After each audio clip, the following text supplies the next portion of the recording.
Көктептер менің қиялымда, менің елестетімде бұл башқа адабиятчылар мойындабаған күнде дағы мен үшін бір көктептер аталған жанр сияқты болып қалса деп ойлаймын. Себебі мен айта тұрғанымды ақындарчылап поэмаға, ырға киргизе албашым мүмкін. Балким роман кылып узарта албашым мүмкін. Бирок ушу көктептерге батыра алам да. Şu айтайын дегенде, айтпай қойайын дегенде дағы. Ошон үчүн бул мен үчүн адабияттагы бир өзгөчө бир жанр болот деп ойлойм да.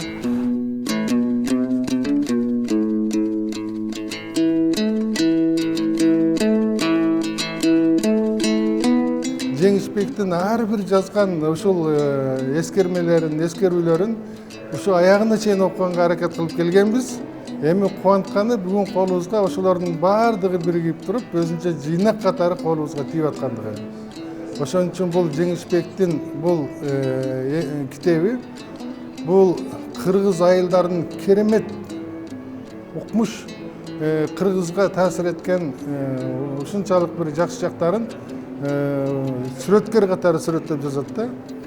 Жеңишбектин бул чыгармасын окуган ар бир жаш окурман өз мекенин таштап чет өлкөгө кеткиси келбей калат.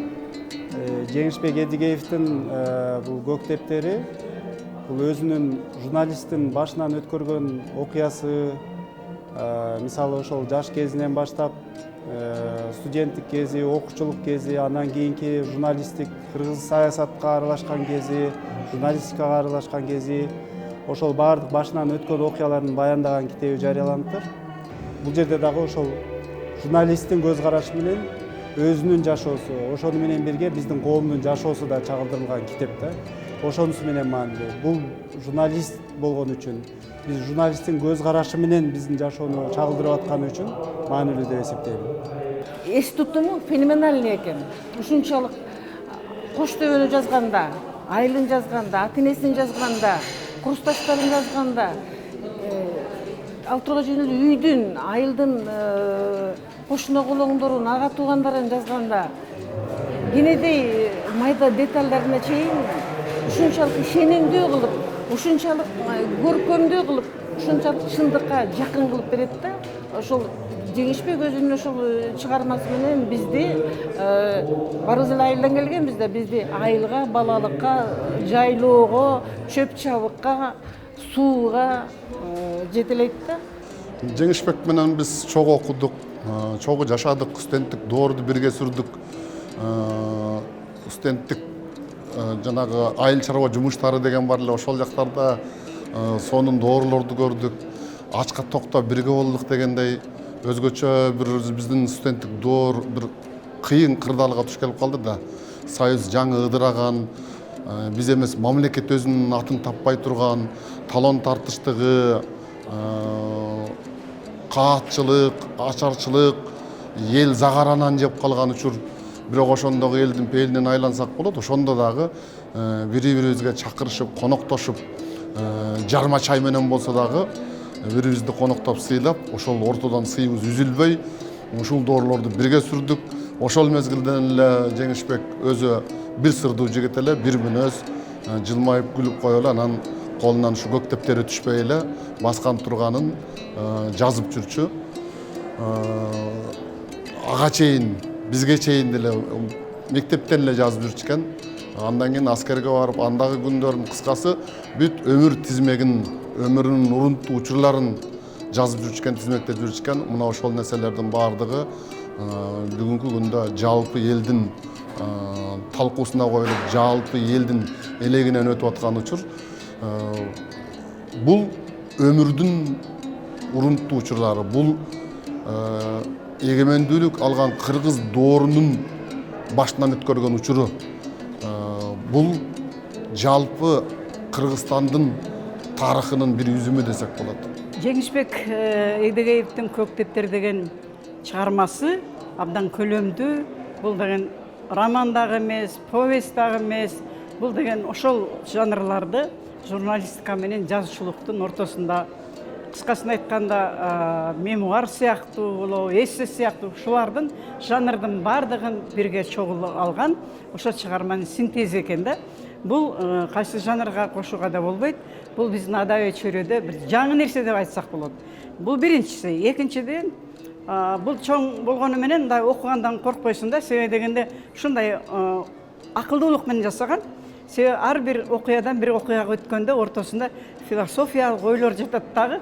Ага ошол ойлор калаксып отуруп, экинчиге өткөнүн билбей каласың. Мунун китептин өзгөчөлүгү ушул. Анын Каныбек Капашевич айткандай, бул китеп 30 жыл ичиндеги кыргыздын жан дүйнөсүн, кыргыз коомунун болуп аткан окуя жазылган.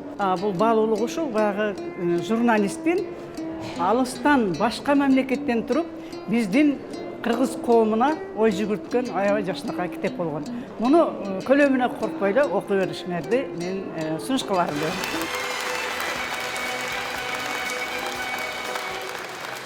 Жакшы келип алдыңыздарбы? Чарчаган жоксуздарбы? Аптаптуу ысык мээ кайнатып атат. Көбүрөөк кол чаап коюп турсаңыздар, бири-бирибизди желдетип, салкындап, бир керемет кечеге күбө болобуз. Эмесе сиздерге калеми курч, сөзү таамай, ою терең, мазмуну кенен саптар менен күчтүү ой толгоолорду жазып жүргөн жазуучу, публицист, журналист Жеңишбек агабыздын туулган жер тууралуу даярдалган видео тасмага назарыңыздарды бурабыз. Анда эмесе көгүлтүр экранды назар салсаңыздар.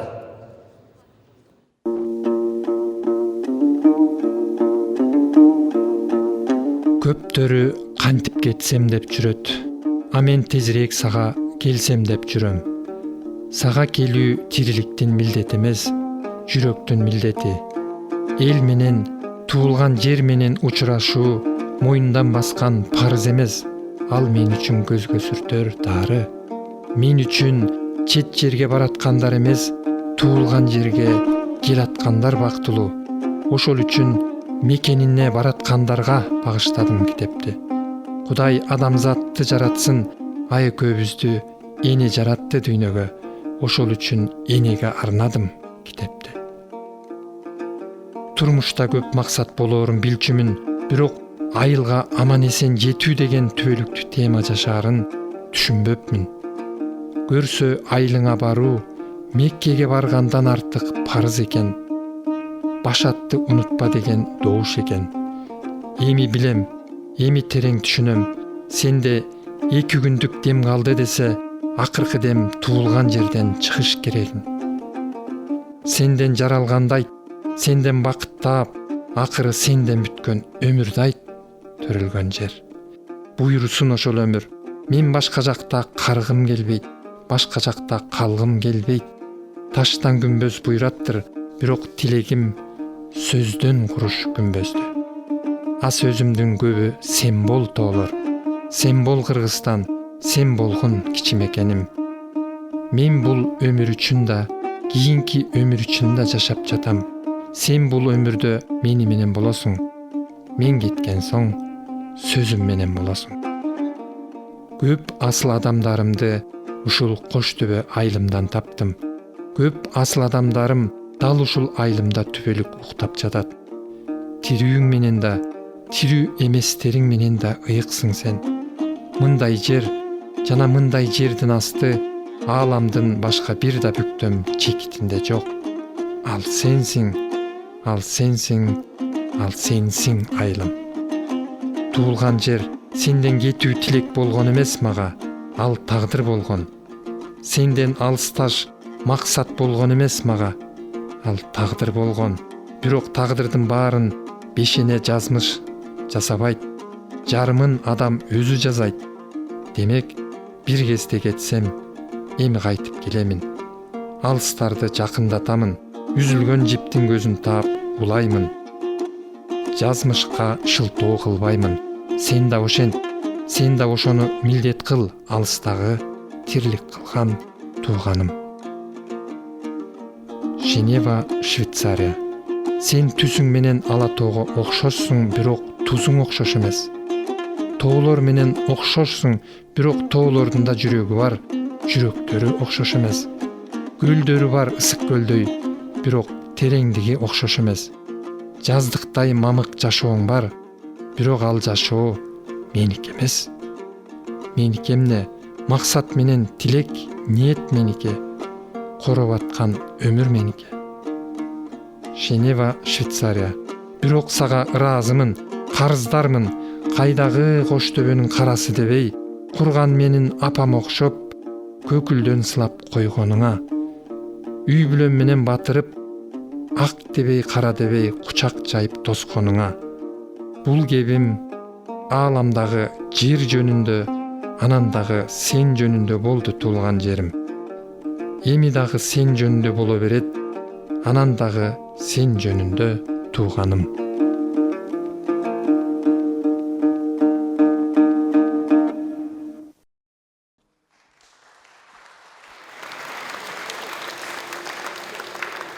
Рахмат. Көгүлтүр экранда көргөнүңүздөрдөй, көптөрү сенден кетсем деп жүрөт, а мен сага келсем деп жүрөм деп.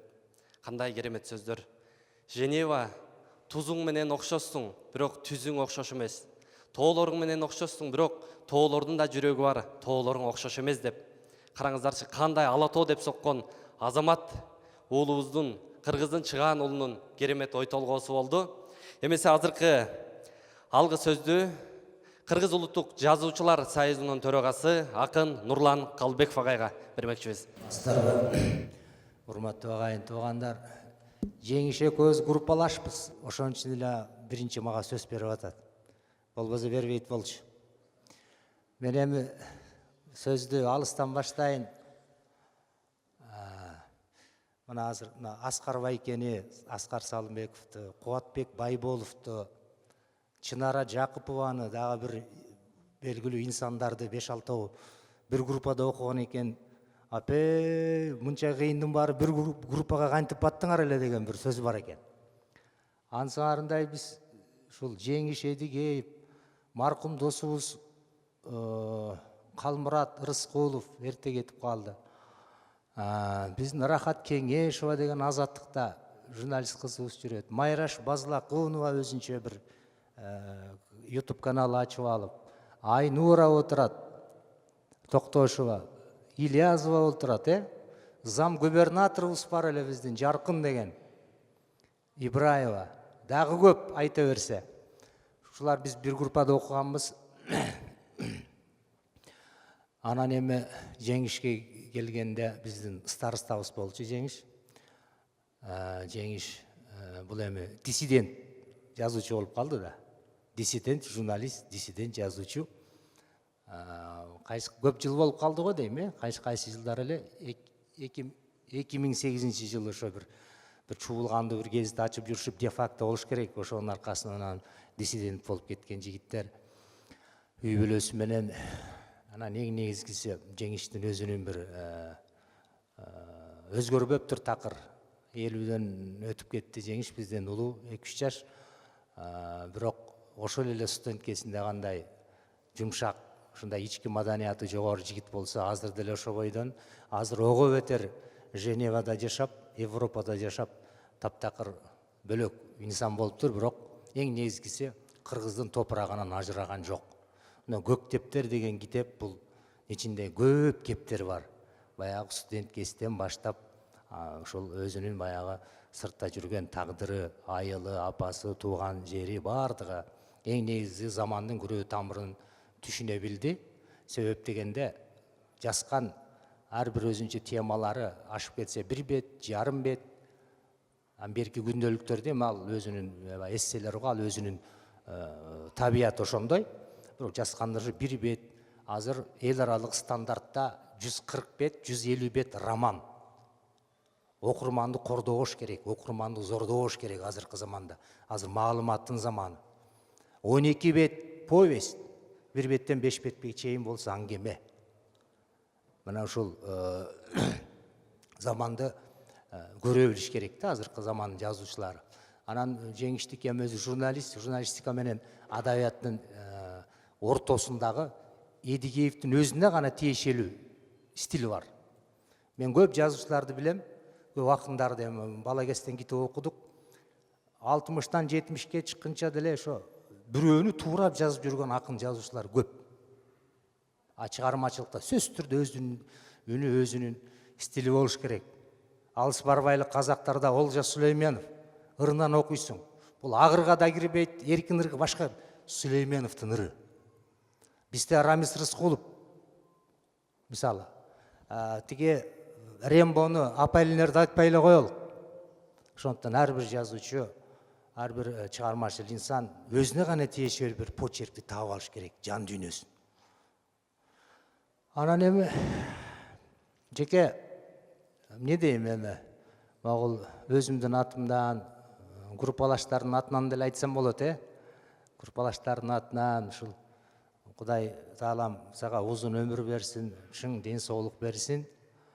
Үй бүлө бала бакыраң менен аман бол. Анан бир өтүнүч, бир чети заказ, наказ дейби. Эми журналисттик стиль бүттү. Мунун баарын жыйыштырып таштап туруп, бизде баягы Кыргызда Мурза Гапаров деген жазуучу болгон. Эми укмуш поэзиядагы, прозадагы ыр, демеле жырга окуйсуң. Ошол сыяктуу бир жалаң бир аңгемелерден турган бир чыгарма берчи. Нобель сыйлыгын качан 2 жыл мурда алган ким эле, бир Беларустун жазуучусу эле, жалаң эле бир айылдын эле аңгемелерин жазып отуруп, жана турмуштагы аңгемелерди жазып отуруп, сыйлык алып атат ошондой. Бир чети заказ, бир чети өтүнүч, наказ. Ошол мурзакедей болуп туруп, жалаң бир турмушту чагылдырган ушул бир аңгемелер жыйнагын, новеллалар жыйнагын берсең деп үмүттетебиз, талап да кылабыз, анан отчет да алабыз. Рахмат барыңыздар. Чоң рахмат агай.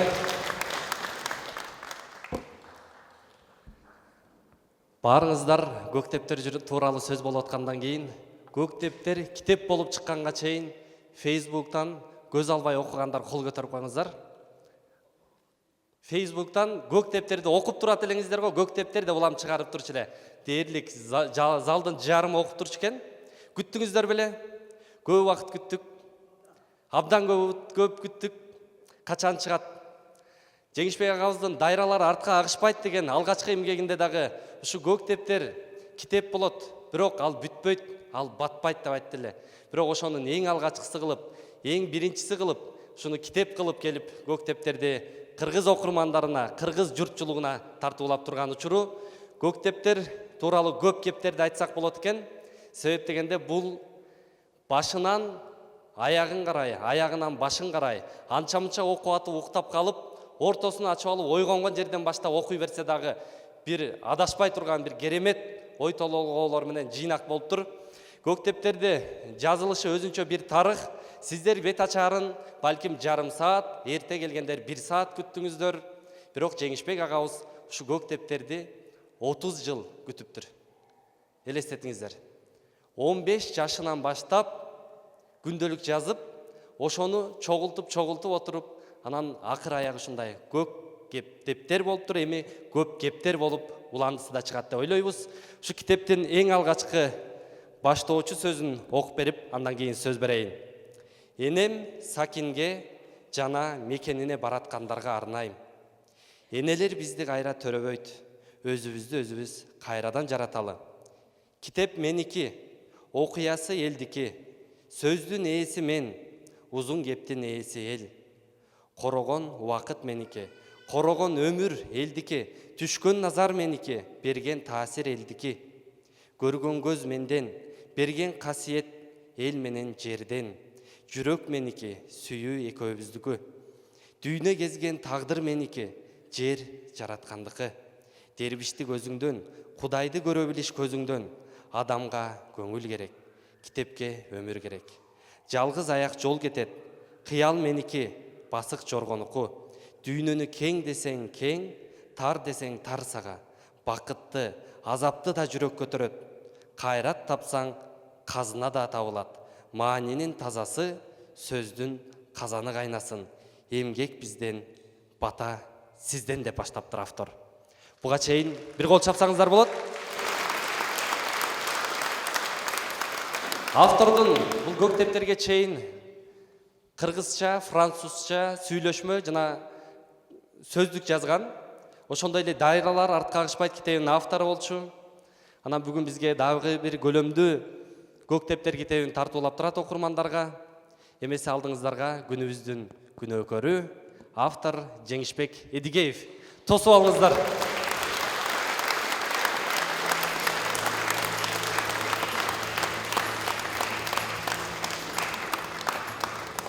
Жеңишбек агай, сиздин чыгармачылык бүгүнкү китебиңиздин бет ачарына деп жумарай журт кадырман калайык. Алыстан ат арытып, айылдан тартып, тетик аскер бөлүктөн, университеттен абитуриент болуп шаарга жаңы келген окуучулар жаңыдан бардык тегеректин төрт бурчунан келип чогулуп олтурушат. Эмесе сиздин бул күйөрмандарыңыз орустун жазуучуларынын сөзүн окуп калдым эле. Улуу окурмандар пайда болмоюн, улуу жазуучулар пайда болбойт деген. Демек бул жерде заманыбыздын залкар инсандары баш болуп келип олтурат. Демек сиз улуу жазуучу болушуңузга тилектешмин. Эми сөз сизде. Рахмат. Чоң рахмат. Бул менин аз толкундап турганым ушу 13 жылдык толкундоо. Себеби биз ушул себептер менен чыгып Кыргызстандан кеткенибизге 13 жыл болуптур. Бирок эми бул башкысы эмес.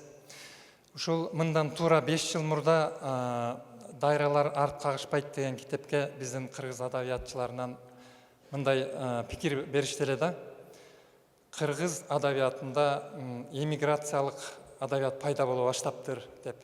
Мен негедир буга мындай учурунда маани берген эмесмин. Бирок ушул убакыттардын өтүшү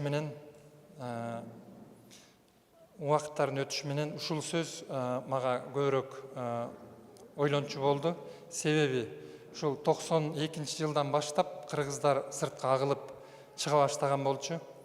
Ошол жылдардан бери ушу сыртта жүргөн кыргыздардын ушул өздөрү барып, алар бала чакалуу болушуп, анан алардын дагы бала чакалуу болуп калган бир 2 муун жаралып калган учур. Ал учурда ошол жөнөкөй эле турмуш тирилик эмес, көрсө ошо сыртта жүргөндөрдүн адабияты дагы түптөлүп аткан экен. Себеби кыргыз баары бир чыгармачылыкка, ырга жакын эл. Ал ошон үчүн баягы кайда жүрсө дагы ушу көрсө адабият кайсы бир ойгырларда Кыргызстандан сырткары жарала берет экен да. Анан ошол сыяктуу мен ушул жылы дагы бир жарык көргөн бир-экин китепти окуп көрүп калдым. Ошол биздин Россияда жүргөн кыргыздар жазган экен. Кыргыз көрсө ушинтип чын эле бизде бир тарых түптөлө берет экен да. Анан ошонун бир өкүлү катары биз болуп калдык. Анан эми бирок иммиграциялык адабият бул эмне? Бул ошол кандайдыр бир себептер менен мекенден сыртта болуп калуусу да. Анан эми демек ошолордун сырттагылардын ошо Кыргызстанда жүргөндөгүдөн дагы бөлөк сезими, бөлөк жүрөгү, бөлөк көзү болот деп ойлойм да. Бул жөнүнө бул айтылган сөз эмес, бул өзүмөн тер болуп агылып, турмуштук тер болуп түшкөн тамчылар да бул. Анан себеби сыртта туруп караганга айтарга көбүрөөк сөз, жазарга көбүрөөк сөз болот экен да. Анан ошол себептен ушул китеп жаралды. Эми сыртта туруп айтуу деген эмне? Бул эми себеби бул дайыма салыштырасың. Жатсаң, турсаң дагы ичкен суусунан баштап ошол биз жүргөн жерлердин. Биз деген демек ошо мен тагдырлаштарым ошо жалаң сыртта жүргөн кыргыздар да. Сыртта жүргөн кыргыздар төгөрөктүн 4 бурчунда бар да. Анан ошол төгөрөк 4 бурчунда жашоо кантип уланып атканы, алар ошолор менен тагдырлаш болуп, насиптеш болуп атканда демек көп салыштыруулар болот да. Анан эми менин кыска салыштыруум кандай? Бул бизде ошо Кыргызстанда баары бир биз баягы Бириккен Улуттар Уюмунун узун тизмесинин канчанчы баягы өзүнүн өсүп жетилүүсү боюнча кайсы деңгээлинде турабыз, ал баарыңыздар билесиздер. Бирок ошого карабай бизде бакыт көп экен деп мен бүтүм чыгардым да кыргыздарда. Себеби ушул ошол эле биздин Женевадагы бир эл аралык уюмдардын бирөөсү жыл сайын чыгарат да ушу дүйнөдөгү эң бактылуу эл бул кайсы эл деп. Анан эми бул негизинен мунун маани маңызын мен туура эмес көрөм, себеби бакытты бул өлчөш мүмкүн эмес да. Бирок мен рас ушунча болду, мен алар кайсы бир бай өлкөлөрдү дайым атап келишет. Бирок алар бактылуу болгонун мен көргөн жокмун. Ошол биз жашаган Швейцарияны кайсы бир жылдар тизменин башынан түшпөй келди да. А бирок швейцарлардын ушу бай деген канчалык муң зарына ошолордун дагы жөнөкөй ушу жумуш таппагандан баштап, анан жалгыздык деген нерселеринен баштап аягы келип суицидке такалган баягы жашоосун көрүп, мен аларды баягы узун тизменин башындагыларды бактылуу деп айта албайм да. Бактылуулукту мен мына ушул 30 күндүк каникулумда көрдүм да. Мисалы ушул 30 күндүн ичинде дос туугандын чоң кичине чөйрөдө аш тойлоруна, ар кандай иш чараларына катышып, жана ушу көчөдө жүрүп деле анан биздеги бактылуулукту мен жазбай көрдүм да. Себеби бул эми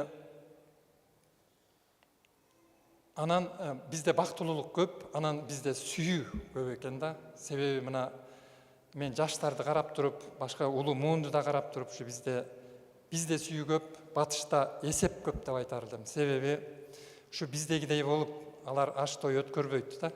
Анан аны биз жаман сапат катары сыпаттап жүрөбүз. Бул баягы аш тойдон баш чыкпайт экен о кыргыз деп. Бирок ошол биз канчалык таянган экономикалык бир нерсебиз болбосо дагы ушундай залдарда кечилерге катышып, ушундай залга тете ресторандарда көптөр менен насиптеш болуп жүргөндүн өзү дагы бул жакшы нерсе экен да. Себеби алар ушу батыштагылар анчалык бири-бирине мондай баягы узун столдорду, дасторконду тартуулашпайт да. Ушуну атургай дос доско, тууганга дагы ушинтип ырыолошпайт. Себеби булар ушунчалык баягы жашоодо эсеп дегеним ушул өзүмчүлдүк бир өтө эле бийик деңгээлге чыгып калганда. Себеби ушул келип баягы өткөндө да айттым эле, ушул досторду кой, бири-бирине арзуусун арнашып жүргөн кыз жигит ресторанга барса дагы кыз өзүнө төлөйт, жигит өзүнө төлөйт. Бул эми ушунчалык баягы эсеп кысаптын жашоосу болуп калганы да. Бизге бул керек эмес. Анан негизи эле батышты туураш булбат эле. Биз үлгү тутканчы, бирок биздин байыркы кыргыздыгыбызды сактап калыш бул бизге оңойго турбай келет да. Анан эми биздин ушунун баарын мен үчүн жакшысы ушул колумда калем болуп, ушунун баарын сөз кылып жазыш мен үчүн баягы бир жакшы бир казынага, жакшы бир айтарга сөз көп болот дегендик да эми бул. Анан ошон үчүн ушул китеп жаралды, ушул мен айткандардын баары китепте бар. Анан негизи эле мен ойлойм, бизде жаштар көп ушу батышты көбүрөөк үлгү кылып анан кетебиз деп атышпайбы? Мен ошол жакта жүргөндө да, бул жактан дагы ушул дос туугандан баштап тааныбагандарга чейин кантип кетсек деп сурашат. Анан ушу бизде жубайым экөөбүздө тең ушул принцип болду. Кантип кетерди биз билбейбиз депчи. Анан себеби биз үчүн сана ушул сыртка кеткендердин бир баштоочусу, үлгүсү болуп калбаса экен дейбиз да. Анан ушул сыртта баары жакшы эмес экенин мен ушул айткым келет. Бул жөнүнө куру сөз эмес. Анан бизде эң негизги башкы ушу бир келген өмүрдү жашап өтө турган нерсе ушу Кыргызстаныбызда да. Анан биз эми мен ошон үчүн айтып атам, мен максаттуу түрдө кеткен эмеспиз биз сыртка. Ошол бир дагы кыял ой болгон эмес биз сыртка кетсек экен деген. Мунун баарын ошол кырдаал жаратып келди эле. Ошон үчүн эми турмуш деген өзүнүн сабагын берип диктовать этип атат. Ошон үчүн биз кичине убакыт созулуп атат да. Анан эми ошо сыртка кетпеш керек дегенди мен дайыма айткым келет. Ушул сыртка кетүү жеңил эмес. Башканы койдук. Ушу биздин казак менен кыргыздын чек арасын бөлүп турган ак жол бекетинен нары эле бир 200 метр нары өтүп көрсөк, ушу биз сырттагы жашоонун канчалык азап экенин билет элек да. Башканы койдук ушул ак жол бекетинен нары өткөндө.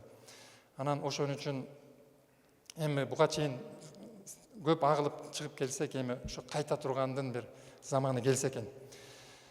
Анан эми ошол ортодо көктептер жазылды. Мен муну баары бир жазышым керек болчу. Бул ошол агым кезинде иштеп жүргөндөгү эң кичинекей эле бир рубрика болчу. Анан ал учурда бул канчалык чоң болуп кетерин мен билген эмесмин. Эми ошол китеп бир негизги бир 5 бөлүккө бөлдүм. Муну эң жөнөкөй өтсө дагы ушу биздин балалыкты, жаштык кезибизди, кийин учураган турмуштагы оор кыйындыктарды коштум. Анан мунун баары жөн эле эмес, ушу ар бир кичинекей окуяны айтуу менен кичине болсо да сабак чыгарсам экен ошол саптардан деп. Анан биздин 90-жылдардагы кыргыздын бир азаптуу турмушу кирди. Кызыл Россия деп Россия жазылды. Себеби ошол 90-жылдардагы кыргыздардын агылып челнок болуп Россиялап жүрүшү бул сөзсүз кыргыздын тарыхында үркүнгө тете нерсе болду да. Илгери биз үркүнгө үркүсөк, ошо 90-жылдары турмуштун айынан биз Россиялап үрктүк эле да. Бул ошондогу окуялар, ошондогу баягы кыргыздардын көз жашы ушу казактын талаларында, орустун тайгаларында чачылган бойдон калып калды да. Бул ушуну көп жазган жокпуз. Анан ушуну кичине берейин дедим. Ушул эми калган эми китептен күбө бололу. Анан мен абдан кубанычтамын. Бизде дайым түптүү эл болуп турса экен, биз дайыма ушу таянган нерсебиз болсо экен, өзгөчө адабиятта. Мен жана да айттым, ушу илгери айтышчу эле баланчанын шинелинен чыккандар депчи. Ушул мен сар санаам ушу чыкканга шинель таппай калбасак экен деп ойлойм да. Биз ушу жазуучулардан анан ар бир муун артына кийинки муун калтырып кетиш керек эле. Ошол анан биз эгер ортодо ажырым болуп жакшы муундан жакшылар чыкпай атса, демек ага чейинки муундар күнөөлүүбүз деп эсептейм. Биз демек азыркы жазганыбыз, иштерибиз менен ушу кийинки муунга кичинекей да болсо сабак, мектеп болсо экен. Рахмат сиздерге.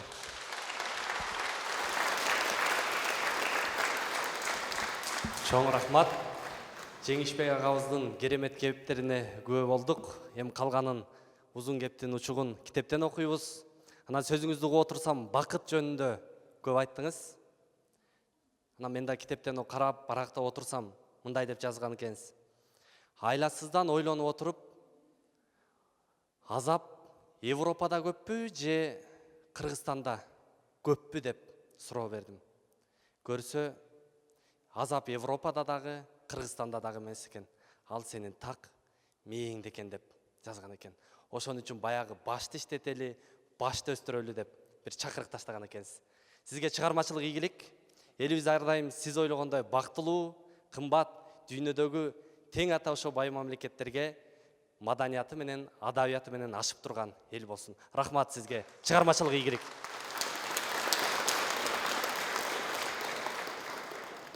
Көп ирет сөздөрүңүздү окуп отурсам, мекен жөнүндө жазган экенсиз. Туулган жер, ага тууган. Анан ошол жерден мекен жөнүндөгү бир азын-оолак кыска текстке көңүлүм түшүп калды. Мекен мага боом менен чычкан сымал кооз жолдордон, шырдак төшөп, калпак кийген тоолордон, тыңыган айыл кыштактардан, оңолуп калган жолдордон, күтүрөтүп берилген тойлордон, ортого чыккан бийлерден, ыр кеселе узатышкан ырлардан, бата менен тилектерден, карызга баткан санаалардан, айлыгы аз жумуштардан, дос, тууган, жакындардын кыял иш тилектеринен, анан дагы мен үчүн айылдагы төркүйдө илинген атам менен энемдин сүрөтүнөн, инимдин 2 гектарга айдаган жайкалган буудайынан турат. Мекен мага аэропортко аттанган Бишкектин таңкы бүрүлүнөн, аэропортто иштеген көзгө жылуу, кара тору улан кыздарынан, жолуңар шыдыр болсун деген жазуудан, анан да айлыгына ичи чыкпай, бирок аргасы жок иштей берген муңайым көздөрдөн турат. Боору бирге мекен деген деп жазган экен. Уландысы китепте, эмесе сиздерге музыкалык жагымдуу чыгармасын тартууласын, тосуп алыңыздар. Азамат Маматсабыр агабызда.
Жагымдуу музыкалык кайрактар үчүн өзгөчө ыраазычылык.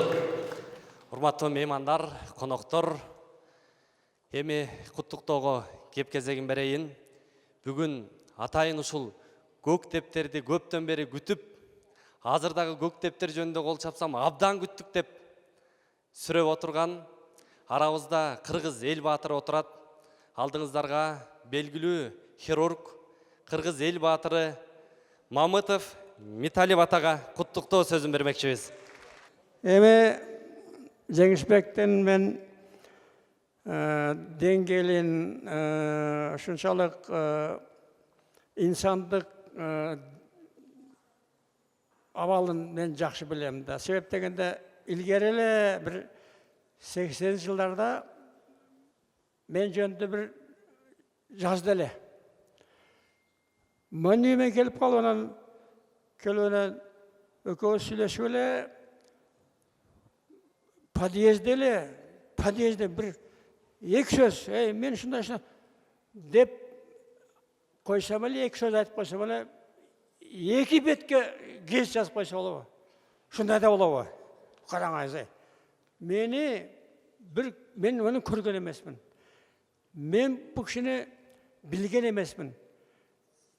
Подъезден эки сөздү айтып койсом эле, эки бетке гез жазып койсо болобу? Муну чыгармачылык жөндөмүнү караңыз. Ушундай болобу? Эми Жеңишбек, мен Швейцарияда 4 жолу болдум. Лозанна деген Женеванын наркы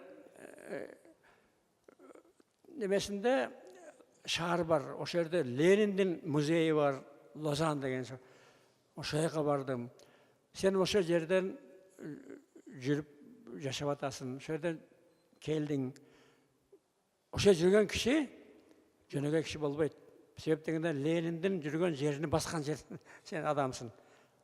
Канча жылдан бери ушак жүрөсүң. Мен оюм боюнча сенин бу китебиң, көк дептериң келечекте көк эмес, көп дектер болот. Көп болот. Көп дектер болот. Ошон үчүн көп дектердин ичинде көп нерселер болот. Ошон үчүн менин айткым келет ушул. Сенин келечегиң кенен болсун. Мен китепти окуп көрөлөкмүн. Барактарын андай как еще не прелестил дегенде билбеймин. Бирок ошол жерде көп жакшы нерселер бар. Кыргыз жөнүндө, кыргызым жөнүндө, кыргыз жеринде, эли жөнүндө, андан кийин ушул кыргыздын менталитет жөнүндө, манас жөнүндө көп нерселер бар. Ошон үчүн эми келечекте ушул көк дептериң көп болсунчу. Ошол жерден кыргыздардын чыксын ошол жерден. Келечектеги. Ошон үчүн мен сага каалаймын, ушу келечек ийгилик каалаймын. Не башка эме жок да. Чоң рахмат. Мен окуй электе берип койдуңуз, эми ошон үчүн чоң рахмат. Чоң рахмат. Демесе кийинки куттуктоо сөзүн коомдук жана саясий ишмер акын Каныбек Иманалиев агабызга бермекчибиз. Кыргыз эли окумак эл. Болбосо могу ысыкта кыргыздар чогулса бир митингде чогулат, болбосо бир презентацияда чогулат да. 1993 жылы ЮНЕСКОнун статистикалык маалыматы чыккан. Ошондо дүйнөдө ар 100 000 кишиге китеп окуу боюнча кыргыздар дүйнөдө 26-чы орунда турат экенбиз. СССРден бизге алдыда турган Грузия гана болчу. Алар 23, биз 26. Биякта агайлар отурат, жазуучу агайлар отурат, баары жакшы билет. Ошол доорду көрүп калдык. СССР доорунда ар бир үйбүдө бирден китеп гана болот эле. Ошол китептер азыр да сакталып турат. Китеп текче болот эле. Ошол китепти сыйлап, китептин автору Жеңиш инимди сыйлап келгениңиздерге баарыңыздарга чоң рахмат. 3 ооз сөз. Биринчи, дүйнөдө ушундай агым бар, миграциядагы адабият деген. Орустун улуу жазуучулары Набоков да, Бродский да, Солженицын да эң улуу шедеврлерин чет жакта жүрүп жазаткан. Себеби чет жактан родинаң, тагдырың башкача көрүнөт болуш керек. Экинчи моя жерде менин кесиптештерим отурат, журналистикада окуган. Акыркы 30 жылдагы журналисттердин тагдырыбыз окшош. Баарыбыз бала кезде же Кыргызстан пионери же бир жерге жазганбыз бирдеме. Анан журналистикада окуганбыз, Мамбет-Сарып агайдан тил укканбыз, 1-2 митингге катышканбыз, 4-5 шайлоого катышканбыз деп келип, жеңиштики Кыргызстандан куулгандан башка бөлөк. Баарыбыздыкы окшош. Ошон үчүн бул китептин автору Жеңиш Эдигеев гана боло алат. Себеби ушул тагдыр Жеңиш Эдигеев менен Чолпон Орозобекенин башынан гана өттү. Биз алар көргөн сезимди, алар көргөндү айтып бере албайбыз. 19-кылымда орустун диний философу болгон Розанов деген. Ошонун укмуш сөзү бар. Мигрант — это капля крови нации, взятия на анализ дейт. Мигрант бул улуттун бир тамчы каны дейт, анализге алынган. Себеби Россияда, Швейцарияда жүрүп, аякта ишиң түшүп калса, прокурор жердешиң жок, аким байкең жок. Ким экениң ошондо саналат да. Чолпон менен Жеңиш Эдигеев Кыргызстандын бир тамчы каны. Эни карап көрсөңөр 10 жылда экөөнүн жетишкен деген. Чолпон азыр эл аралык деңгээлдеги чет элдик эксперт. 2 күндүн биринде дүйнөнү кыдырып эксперттик баа берип жүрөт. Диний Орто Азиядагы ситуация боюнча. Экинчи өмүрлүк жары Жеңиш акыркы 30 жылда уш жерде отурган бир да журналист жазбаган романга тете чыгарманы жазып салды. Достоевскийден сурашыптыр да, роман жазыш үчүн эмне кылыш керек деп. Жооп берген экен, роман жазыш үчүн романга тете өмүрдү баштан өткөрүш керек деп. Мына арабыздан Жеңиш Эдигеев ошол бир романга тете. Балким ички жанры роман эмес. Бул поэма да эмес. Бул драма да эмес. Бул дегеле бүгүнкү күн эмне болсо ошо. Ат кое албайсың. Бүгүнкү күндүн бала чагы да бар, каргылыгы да бар, трагедиясы бар, комедиясы бар, сүйүүсү бар, жаштыгы бар, миграциясы бар, митинги бар, качып кеткен президенттери бар, муну куугунтуктаган КГБшник бар. Дегеле баарыбыз ушу китептин каарманыбыз. Ушу китептин каарманыбыз. Ошол 30 жылдагы Кыргызстандын автопортретин тартып берген Жеңишке рахмат. Мындай ысыкта аз эле сүйлөш керек. Сөзүмдүн соңунда 3 өтүнүч. Биринчиден, Эрнис Кыязов деген мыкты кесиптешибиз азыр китепти үндөштүрүп бүт дүйнөгө таркатып атат. Абыйда болса. Экинчи, бул китепти албетте сиздин жакын адамдар окуйт. Бирок сиздин китепти аз эмдеп бөпөлөп окуй турган бул мигранттар.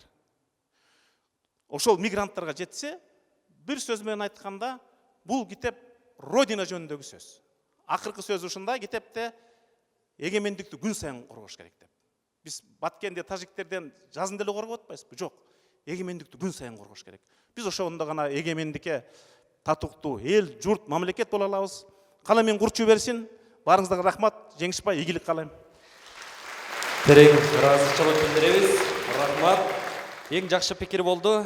Көктептер Кыргызстандын 30 жылдык эгемендүүлүк тарыхынын жазган, баяндаган автопортрет деп. Эмесе кийинки ушул көктептердеги үзүндүдөн сөз кылгым келип отурат. Адамзат деген сыяктуу эле эне зат, ата зат деп айтышыбыз керек. Кыргызстан 13 жыл болду, жазды сенден тоса элекмин. Бирок мага башка жаздар, башка жүрөк берген жок. Ал баягы сендик жүрөк. Соодагер менен дарыгер үчүн кардарбыз. Падыша менен вазирлер үчүн шайлоочубуз. Мамлекет үчүн салык төлөгүчпүз. Дин үчүн момунбуз. Кожоюнга кулбуз. Жакпаганга душманбыз. Биздин бир гана айныксыз макамыбыз бар. Ал ата энеге уул кызбыз, уул кызга ата энебиз. Бул кандай китептеги таамай берилген сүрөттө. Эмесе сиздерге ушу көктептердин жапжаңы басмадан чыгып, сыясы кургайлыкты, сыясы кургабай колго жугуп турган кезинде алып, окуп, ал китеп Бишкектен дароо Ошко жетип, анан бүгүнкү китеп көктептердин ачылышын жарыя кылганыбызда атайын жаңы эле учактан түшүп, ушул жерге келип, китеп сүйүүчү десек болот, көктептердин күйөрманы, окурманы, Гүлсана Нурлановага сөз беребиз. Көктептердин окурманына.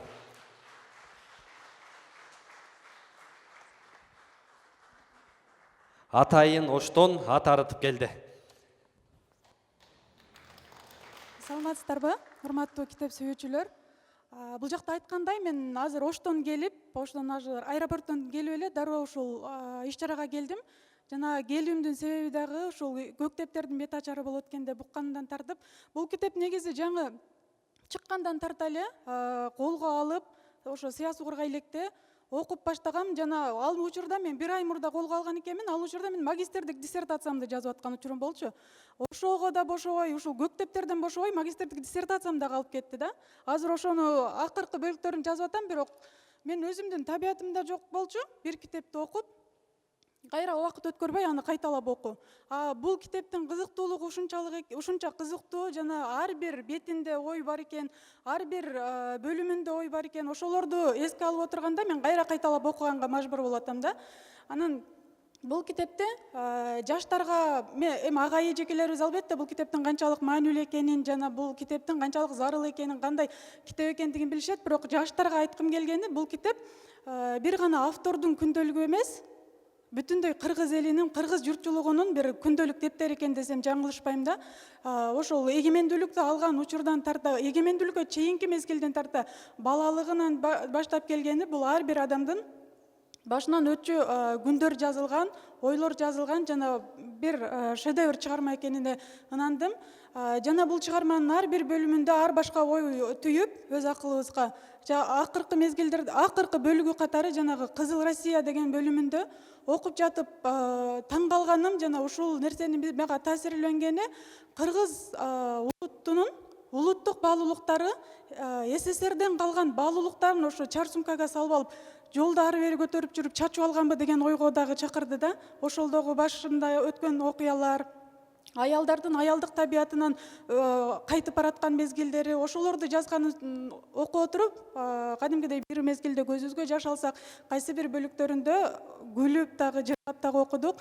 Анан окурмандарга, айрыкча жаштарга сунуштайт элем. Агай китебинин башында жазган экен. Бул китепти окуп отуруп, ар бир адам чачылып калган өмүрүн топтоп алса деп айткан экен да. Анан бир сара эсеп салып көрсөм, мага окшогон жаштар, алардын катарында мен дагы бармын. Бир 20-25 жаштык өмүрүбүздү чачып, дайынын таппай калыптырбыз да, чачып алыптырбыз. Ушул китеп менен ошол чачылган күндөрүбүздү топтоп, дагы да өмүрүбүздү экинчи ирет жашап көрүүгө мүмкүнчүлүк болот экен. Баарыңыздарга сунуштайм. Китепти окуганыңызды сунуштайм. Жана сөзсүз түрдө сиздерге бир ой бермектери сөзсүз түрдө сиздерде калат деп ишендире алам. Чоң рахмат, ыраазычылык билдиребиз. Атайын алыстан ат артып келген окурманыбыз болду. Жогоруда китептин башында айттым, китепти энем Сакинге жана мекенине бараткандарга арнайм деп автор таамай белгилеген экен. Анан дегиле ушул жерде мекенинде сыртта жүргөн, мекенине жете албай куса болуп жүргөн, жана мигрант болуп жүргөн биздин мекендештерге таамай ошолордун турмушун, ошолордун жашоосун мыкты чагылдырып берген. Анан дегиле ушул четте жүргөн кыргызстандыктарды, дегиле Кыргызстанды колдоодо ат салдырбай келаткан кыргыздын чыгаан уулу бар. Алдыңыздарга куттуктоо үчүн сөз Дордой ассоциациясынын президенти, меценат Салымбеков Аскар Мааткабыловичке берилет. Урматтуу агайын туугандар, бүгүн биз мындай бир көп эле презентацияларга катышып жүрөбүз китептин бет ачарын. Бирок бүгүнкү Көктептердин өзгөчөлүгү морeki жерде жазылып турат. Сендеги туулган жер, сендеги эмес өмүрүмдү деген баягы китептин мазмуну ошондо берилип атат. Анткени биз Көктептерди мурун Асаба, Агым, де-факто газеталарынан баягы үзүндүлөрдү Жеңиштин жазгандарын окуп жүрчүбүз.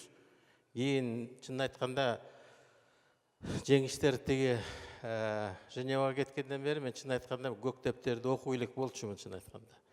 Анан жакында келип мына ушул бет ачары болот дегенден кийин келип мына ушул Көктептерди окуганга ынтызар болуп атам. Анткени бул китеп биздин Кыргыздын диссиденти менен диссиденти жазып атат да. баягы Солженицындай, Набоковдай мына Каныбек айтып кеткендей. Ошо эми Кыргыздын диссиденттерден жана Нобелевский лауреаттар чыгат. Мен эми бул китептин эми кандай тагдыры кандай болот билбейм, бирок бул жерде айтып атат, дагы көп чыгарма чыгат го деген биз ойдобуз. Эми Жеңиш Чолпон экөөңөр көп иштерди жасап атасыңар. Эми биз китепти окуйбуз буюрса, элге таратабыз. Мен бул жерде ошол сенин диссидент болуп жүргөн кезиңдеги нерселерди окуйын деген оюм бар. Бардыңыздар эми биздин айылдан өстүк, көп китептер чыкты, кандай Чайлыбектин Агындылар дегенде күндөлүктөй болгон китеп, көктептерди билесиңер да. Ошол чыккан. Эми сенин ошол алыста жүргөн ойлоруңду азыр четинен айттың. Ал дагы бизге өтө керектүү, актуалдуу болот. Айрыкча жана биздин жана миллиондон алыста жүргөн биздин жердештерибизге, азыркы буякта тарбияланып аткан жаштарыбызга керектүү нерсе го деп ойлойм. Сага чоң рахмат ушундай бизди чогултуп, ушундай презентация жасаганыңыз үчүн. Рахмат. Чоң рахмат. Урматтуу меймандар, кадырлуу коноктор, алдыңыздарга музыкалык чыгарма үчүн, сиздерге музыкалык жагырымдуу чыгармасы менен Кыргыз Республикасынын эмгек сиңирген артисти Каникей Эралиева жана Кыргыз Республикасынын эл артисти Султан Каримов тосуп алыңыздар.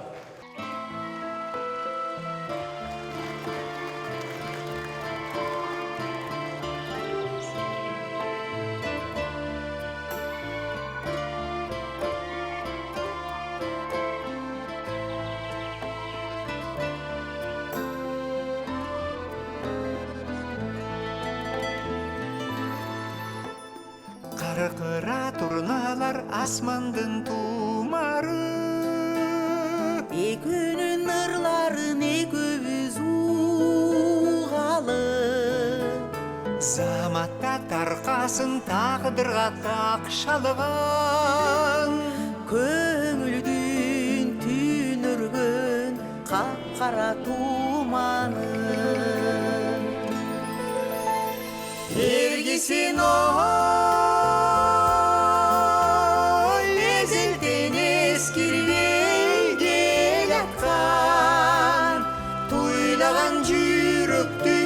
арманың ей, арманы кумары. Биз көрөр кызыгып алды да, ырлар көп бир угар бир болуп дайыма. Каркыра турнанын сыйкырлуу ырлары, ай болуп тийсинчи булаңгыр тагдырга. Сыйкырлуу ырлары каркыра турнанын, күн болуп тийсинчи булаңгыр эй, булаңгыр тагдырга.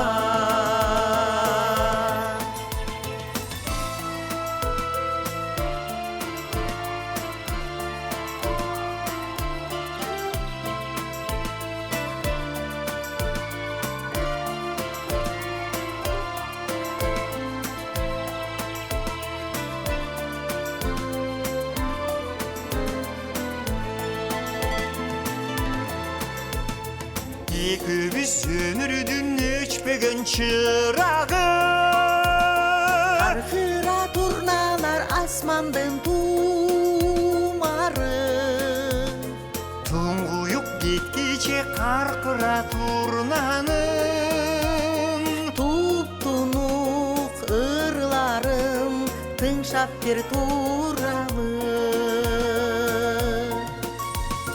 Туңгуюк кеткиче каркыра турнанын туптунул ырларын тыңшап бирей тыңшап бир тууралы тыңшап бир тууралы тыңшап бир тууралы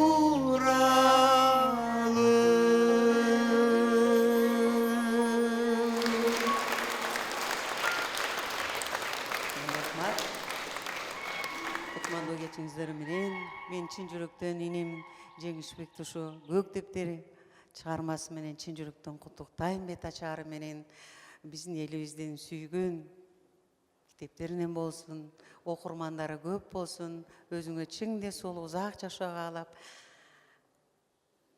экөөбүздүн атыбыздан дагы бир ырдап берели сен да мендей деген кабыл алып коюңуздар.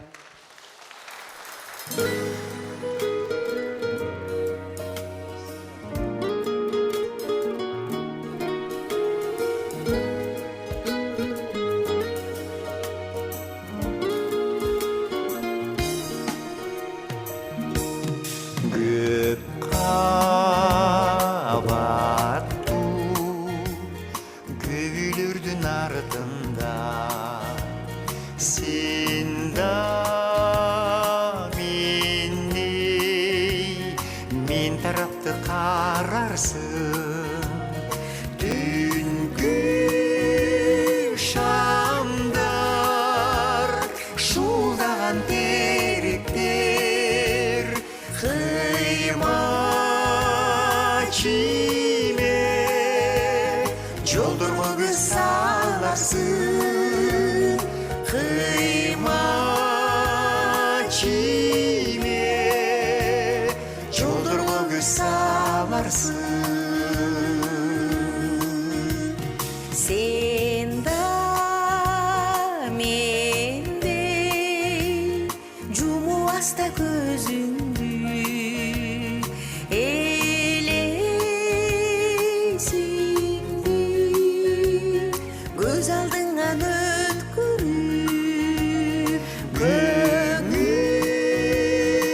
көңүлүңдү сана басып тургандыр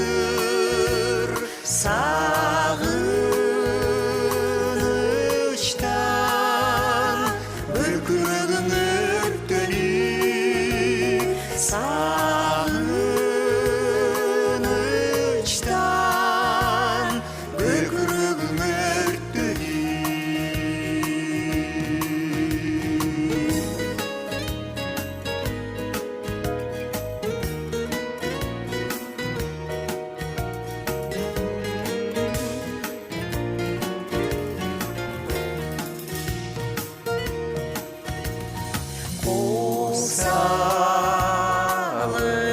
Косалыктар бүтпөчүдөй сезилип жолугушчу күндөрүбүз кечирип жаныбызда жүргөн менен канчалар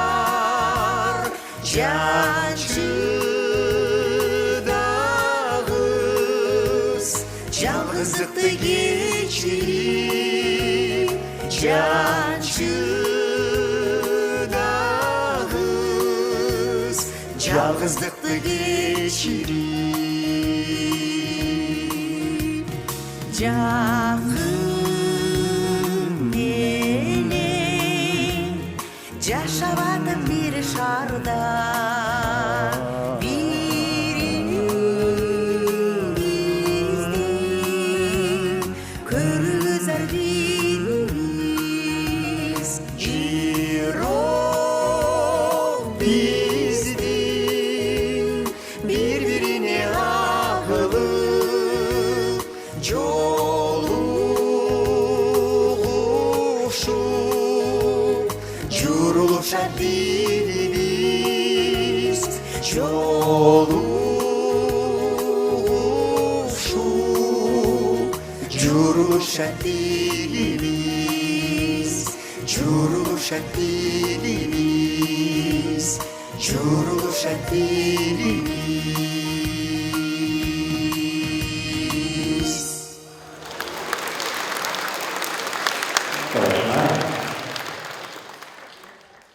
Чоң рахмат. Жагымдуу чыгармасы менен Кыргыз Республикасынын эл артисттери Султан Каримов жана Каникей Эралиева болду. Кол чаап коюңуздар. Эми кайрадан мындай кечеде сөз сүйлөнбөсө болбойт экен. Алдыңыздарга куттуктоо үчүн Кыргыз Республикасынын маданиятына эмгек сиңирген ишмер, акын Менди Мамазайрова эжекебизге сөз беребиз. Келиңиз эжеке. Арбаңыздар, бүгүнкү өтө жагымдуу ыр майрамынын катышуучулары. Бул китепти мага 2 эле күн мурда берди. Бул жерде элдин көбү окубаганы билинип турат. Мен бир топ жерге чейин окуп бардым, бирок аягына бүтө алган жокмун. Мына бир нерсени айтып коеюн. Мына китепти көргөн киши дароо эле жүрөк сүйт да, ой, кантип окуйт муну деп. Бирок мунун эмелерди жайгаштыруусу, материалдарды жайгаштыруусу аябай абдан жакшы жасаганда, себеби тажабайсың. Кетип атып, эмени мынандай болуп туруп, авторлордун айтымдары алаксытып туруп, кайра философия койго бизди жүгүртүп, кайра аяка отуруп, алаксытып отуруп, окуйт экен, окутсаң жакшы экен да. Анан бул китептин баалуулугун Каныбек айтып кетти. 30 жыл ичиндеги Кыргыздын, ушул мамлекеттин тарыхы деп. Биринчиден ошондой экен, экинчиден окуп отурган киши бул жерде бул автордун плебейский баягы эле көрдөшөрдү кошо өргөн эмес, бул деген интеллект, мындайча аристократтык мамилеси ошо ар бир нерседен билинип турат. Бул бир. Экинчиден, бул журналистикада, жана айткандай эле, журналистикадагы журналисттердин ушундай кара сөз жазгандан бул мындай ийгиликке жеткен бала ошо Эдигей. Ой, Жеңишбек. Себеби дегенде интернетке жарыяланып турду, көбүбүз эле окудук. Анан кийин бул китептин дагы бир баалуулугу окумдуулугу, стилистикасынын өзгөчөлүгү, оңойлугу, тилге леп этип жабыша калгандыгы тажаттырбайт да. Ошондуктан бул китепти окуган киши көп нерсени алат. Мен буга Жеңишке чоң ийгилик каалайт элем. Жана ошондой эле коркпой туруп, мына китептен, мына биз чоң килеген романдарды жазып жүрөбүз го. Баарын айтышат, китебиңерди окугандан коркобуз чоң деп. Муну коркпой туруп, жүрөксүбөй туруп, окуп, журналист менен жазуучунун ортосунда пайда болгон мыкты китеп экен деп окуп койгула. Бул биринчиден, бул мындай, анан дагы бир мунун эмеси, баягы жазуучунун, автордун бардык турмушту мамлекеттен алыста, тууган жерден алыста туруп караганда абдан бардык нерсе даана болот, ошондуктан бар даана жазылган. Анан Жеңишбектин ой жүгүртүүсү, чабыты өтө кенен окумал экенин билинип турат. Жеңишбекке мен чоң ийгилик каалайм, силерге дагы окурмандарга чоң ийгилик каалайм. Чоң рахмат. Кыргыз эл акыны Менди Мамазайрова эжекебиз болду. Залдан бир жакшы суроо салгым келип отурат. 1992, 94, 98 жылдар аралыгында КМУнун 10-чу жатаканасында жашаган студенттер барбы? Бали. Бул албетте Жеңишбек агабыздын группалаштары, курсташтары болсо керек. Кезинде акын Зайырбек агабыз да жазган экен. Көр турмуштан көңүлүм жадаганда, көрүү үчүн өзүңдү барам сага. Өмүрүмдүн өрт күнү сенде калган, КМУ журфак 10-чу жатакана деп. Көрсө, бул 10-чу жатакана жөнүндө Жеңишбек агабыздын дагы китебинде байма-бай берилген экен. КМУ журфак 10-чу жатаканадагы кызыктуу окуялар, кызыктуу учурлар, кайталангыс көзирмемдер. Ошол учурдагы мугалимдер, КМУнун бир күпүлдөп турган күлгүн жаш айылдан келип, бетиндеги кызылы тарай элек жаш студенттер жөнүндө көп сүрөттөлгөн экен. Ошол учурдагы күпүлдөп күлгүн жаш курагын бирге өткөргөн ошол кездеги студенттердин айрымдары арабызда жок. Ал Актаңдай акын Элмирбек Иманалиев, жазса калеми курч, кыргыз элинин жүрөгүнөн түнөк тапкан Зайырбек Ажыматов, анан канаттуу кайрыктары, кайталангыс обондору, кубулжуган аваз үнү менен ар бир кыргыздын көкүрөк көөдөнүндө калган, кулагынан жаңырып кетпеген бул Калмурат Рыскулов болчу. Ошол инсандардын жалындуу жаштык курагын, ошол учурдагы элестерди Жеңишбек агабыз ушу Көктептердин кызыктуу жерине баяндап өткөн экен. Өткөндөр баркталмайын, тирүүлөр даңкталмайт дейт. Ошол учурдагы кезиндеги Калмурат Рыскулов, ошол учурдагы жаш студенттердин кызыктуу учуру жана Калмурат Рыскулов тууралуу эскерүү видеоролигине назарыңыздарды бурам. Эмесе көгүлтүр экранга назар салыңыздар.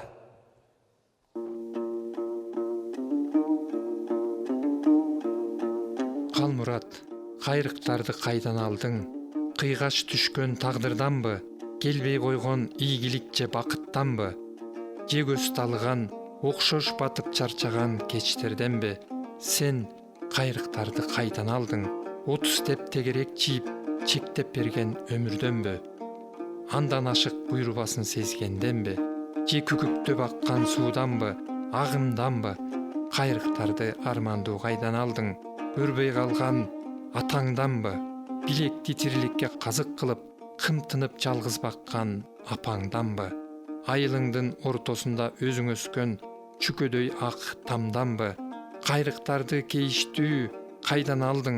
Топурап жүргөн менен али арасында топ жарганычка элек достордонбу? Толубайдай көрөгөч эмес, көрүп туруп, билип туруп көтөрүп кетпеген көсөмдөрдөнбү?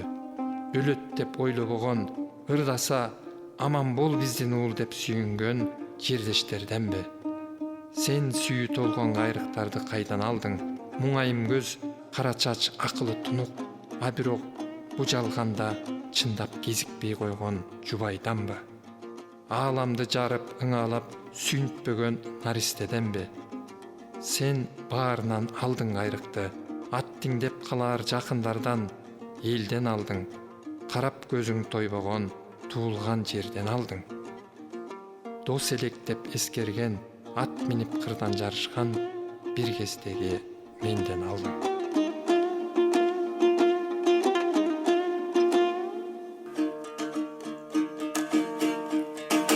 Сүй журтуңду, сүй жериңди, жарымды, адалдыкка бергүчүңдү, каныңды.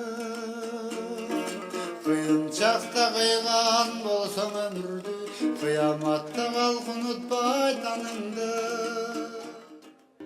Бейхабар жүргөн кезимде бейпайды салдың сезимге, ак жумал жүзүң албырбей, ардайым акыл эсимде.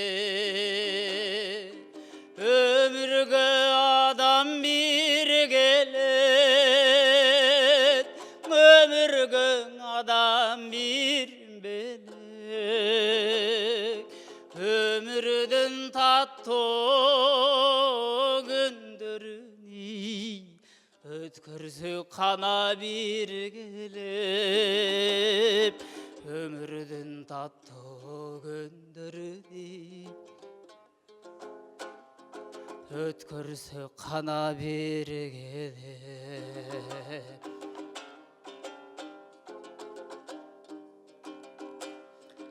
Аттың ай мынча кечигип, акыры минтеп кезигип, өңүңдөн сенин көзүңдөн өкүнүч турду сезилип, тапкандай асылын агын, талпына берген кыялым. Ныргын айгай кып загучати, кыялды кантип тыямын. Кыргыйдай кайкып сагучати, кыялды кантип тыямын. Өмүргө адам бир келет, өмүргө адам бир элек өмүрдүн таттуу күндөрүни өткөрсөк кана биргелеп өмүрдүн таттуу күндөрүни өткөрсөк кана биргелеп. Баракелде. Бар болуңуздар. Чоң рахмат. Айжолбек Үсенкан уулу болду. Бир кездеги КМУнун керемет 10-чу жатаканасына бир жетелеп барып келдиңиз окшойт. Анда эмесе кайрадан куттуктоо сөз коомдук жана мамлекеттик ишмер Кемел Ашралиев атабызга берилмекчи. Букарылык мактанчак анан таарынчак болот экен. Сөз берсең мактанып көпкө сүйлөп алат экен. Азыраак сүйлөсө таарынат экен. Кокустан мен бир көбүрөөк сүйлөп койсом мен таарынтпай кечирип койгула. Эми аракет кылайын. Эми жеңиш кайда жүрөт я? Мына китебиңди бакыттан бери бийипсиң, башынан аягына чейин бир да барак калтырбай окудум. Мен кийинчерээк бир 4-5 жылдан бери мындай китеп такыр окуган эмесмин. Окуусу колдон келмек эмес. Бирок сени сыйлап баатыр. Ошол сен жазып жүрбөйсүң тиги жерде. Жакшы китеп окуйсуң, бирок оюң башка жакта деп. Ошону окуп атып бүт оюм сенде болду. Анткени экөөбүз сен асабада иштеп жүргөндө абдан бир курч маселелерди экөөбүз бирге чечип жүрдүк. Мен айтып берип жүрдүм, сен аны коркпой жазып жүрдүң. Ошондон бир эле элементин айтайын. Аяк жагы ушундай менен бүткөн нерсе бар эле. Бир бойдок аял бар экен. Ал байкуш турмуштун айынан үйүндө 2-3 күн болбой калып, көрөкөттүн аянан тиякта жүрүп, биякта жүрүп, жалгыз кызы бар экен. Бир күнү кечинде келип тамак жасап, анан кызын от жак десе эле, кыз от жага албайт. Бер келчи өлүңдү көрөйүн, отурчу бу жерге десе эле, кыз боюнда болуп калыптыр, төрөй турган болуп. Эми Кудай ырбадыбы? Мен давай анда ким бул алып берейин баланчага. Тиги жылкы Шакенин баласы барбы? Жок, апа. Ал деле болду эле. Анан Токойчунун баласы кандай эле? Ал деле болду эле. Такыр эле айта албайт Кудай ырган кыз. Анан ошондо байкуш шыпыргын алып, отту гүлдү сапырып, өлүгүңдү көрөйүн. Эми өлүгүң мага артыпсың. Өзүмдү чындап тартыпсың. Мен дагы эл айткан сөздү түгө албай, эркексиз бир күн жүрө албай, али кече башыммаң, сен атаңдын ким экенин биле албай деген экен. Мына ошентип экөөбүз бир экинин бири жөнүндө жазганбыз. Ушундай төрөлгөн мунун теги жок. Ата энеси жок деп жазганбыз. Ошондо Кудайга шүгүр ошол экөөбүздү сотко берип, мындай бир жазалап койбогон. Анан ушундай маселелер болгон алтыным десе. Анан эми Көктептер жөнүндө айталы. Сен 15 жашыңдан жазыпсың күндөлүктү. 15 жашынан күндөлүк жазыш ар бир баланын колунан келе бербейт, ойнок балдардын. Ошо кечинде свет айдын жарыгында бүгүн эмне болгонун баарын жазчу экенсиң. Анан сенин ошол мына жазгандарың бүт жанагы сенин досторуңа, айылдаштарыңа бул тарыхта мына сен барган Сакман жок азыр. Сен барган кыркым жок. Жыгымчылар жок. Анан сен действительно да бир жеринде жазып атпайсың Эркайым жөнүндө. Мына дене дүркүрөп биринчи кандайдыр бир кыздарга арзуу пайда болот, арзуу, эңсөө сезимдер пайда болот да. Эми аны сүй деп деле айтууга болбойт. Сүй экенин деле билбейсиң. Иши кылып эле көңүлүң жакшынакы көрүп бир кызды жакшы көрүп каласың да. Ошол Айгерим сенин эсиңде өмүрү болуш керек.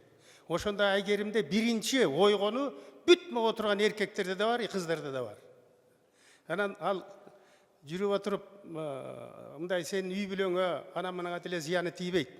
Мына сенин кийинки мисалы поездда бараткан аяшыңдын тиги туалеттеги аяшың эмне болгонун, Кыбайкеңдин эмне кылганын, тиги ак соолук Жылдыз деген кыз тиги немеден Абакандан бір орысты құшақтап мотоциклге кетіп қалғаны бұл өзі кейін сағаншалық тілі қызық емес. Ана сен де айтып атпайсың ба? Илгері сүйілер арзу, күту, құмарлану, қиналу болады дечемес деп айтып атпайсың ба? Қазір сүйі тақырандай болмай қалды. Сүйінің барқы кетті қазір. СМС мен әлі сөйлесіп атып әлі бұды қатсетіп қала тұрған болды.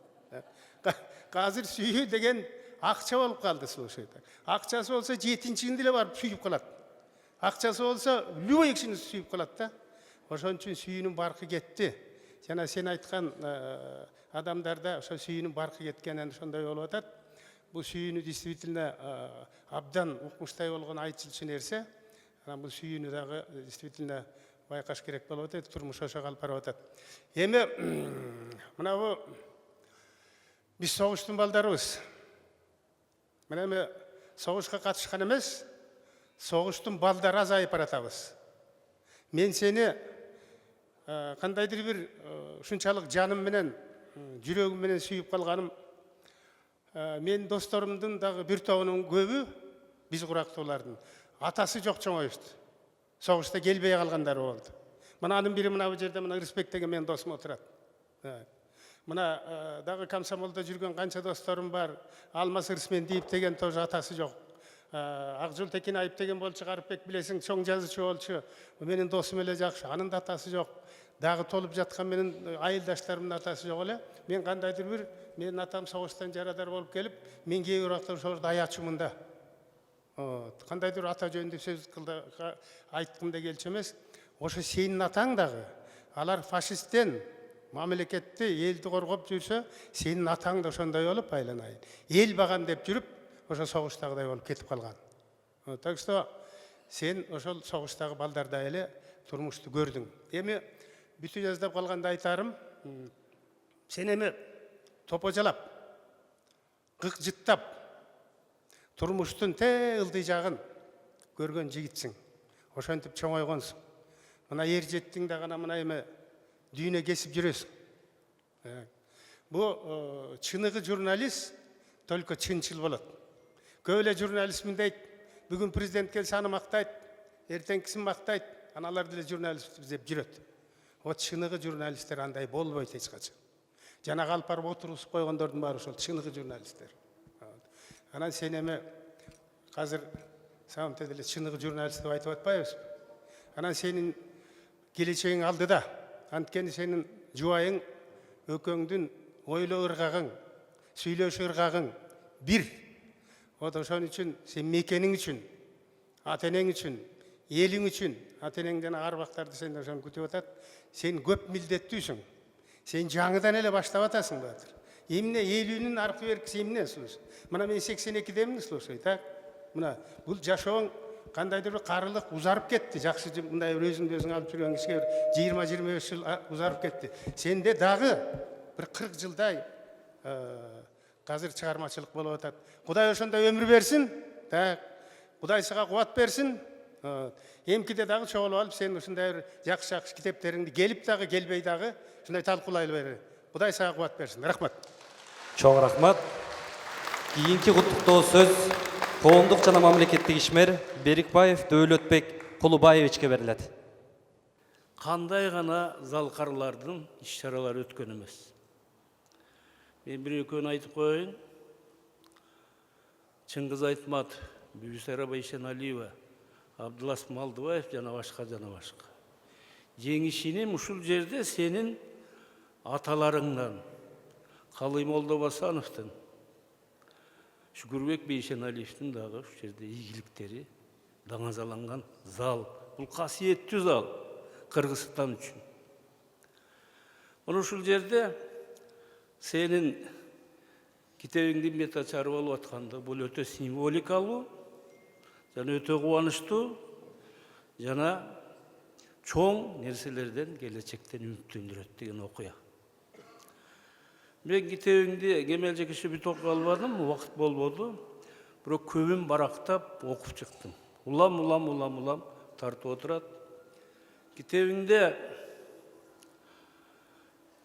жерде жашаган жан жаныбар, жандуулардан жалгыз адамзатына акылды ойлонууну, ой жүгүртүүнү, ой толгоону берген экен. Сен ошол ой толгоонуң башка өңүттөн, башка позициядан, башка көз карашта кайра дагы бир жолу карап чыгыпсың.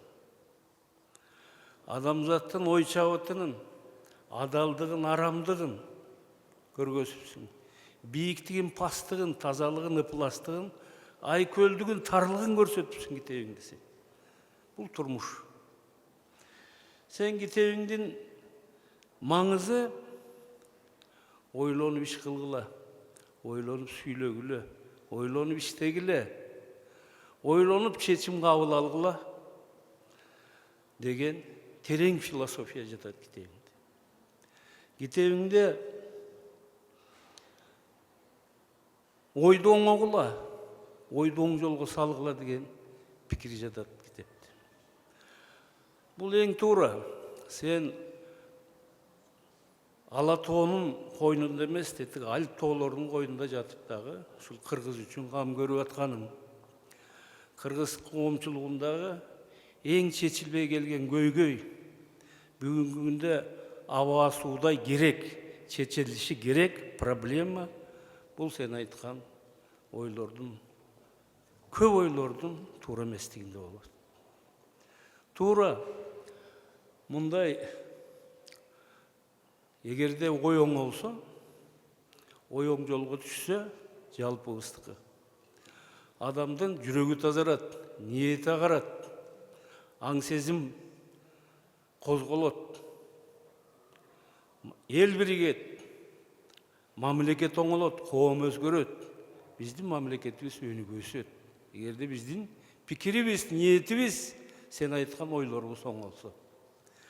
Бекеринен мындай акыл жөн жерден чыкпайт, жөн кишиден чыкпайт. Бул ойдун атасы акыл болот. Акылдан жаралган ой бул продукту, акылдын продуктусу.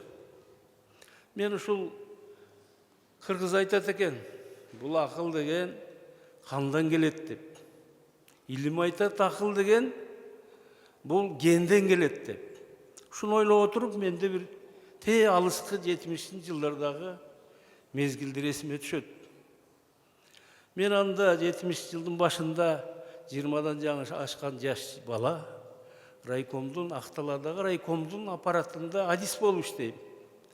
Сенин атаң Кадырбек ага 30-дан жаңы ашкан жап-жаш жигит, райондогу чоң чарбанын жетекчиси, жаш жетекчи. Жыйындарда сүйлөйт эле атаң. Түндүктөн түшкөндөй айтат эле. Таамай таап, ташты жара чапкандай айтат эле да. Маселени чечкүндү коет эле, талап кылат эле. Сөзү курч эле, сөзү күчтүү эле, кылган иши көрүнүктүү эле. Ошондон улам элге алынган. Элге эле белгилүү болгон сенин атаң, Кадырбек ага. Мына Кадырбек эртең бүгүн Баланча районго, Бастанчы районго биринчи жетекчи болуп кетет деп аткан мезгилде өмүрү кызга экен, зыян болду, дүйнө салды атаң. Ошол кезде ошондон улам ошого улай 25 000 калкы бар Акталанын элинен 6 азамат республикада 40 райондун 6-11 моментте бир мезгилде биринчи секретарь болуп жетектеп турган. Сенин атаң ошолордун 7-чиси болмок, балким ортончусу болмок, балким биринчиси болмок. Сен ошондой адамдын уулусуң, жеңиши эч качан унутпаган сен. Чоң рахмат. Атаңдан мына сени көк кептерди кайра жастырып, жерди кумушту кептерди айтып атышат. Көк кептердин келечеги жөнүндө мен кошуламын. Сен ошол жаздырып, жаныңды ойбой түрткүлөп аткан күч, ошол сенин атаңдан калган акыл мурас, атаңдан калган кенч деп түшүнүп жүрдүм.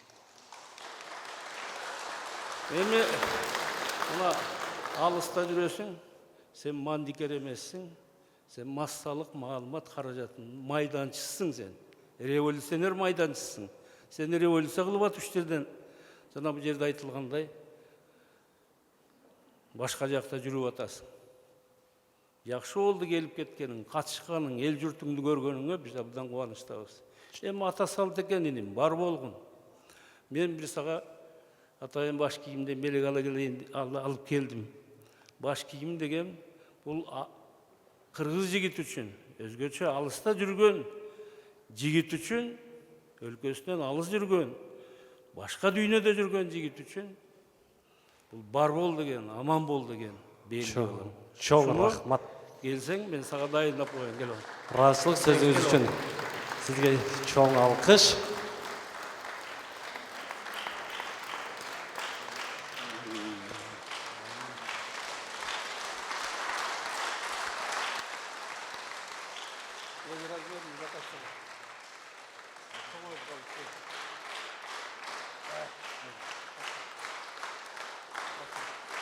Аман бол, бар бол, инем, рахмат сіздерге.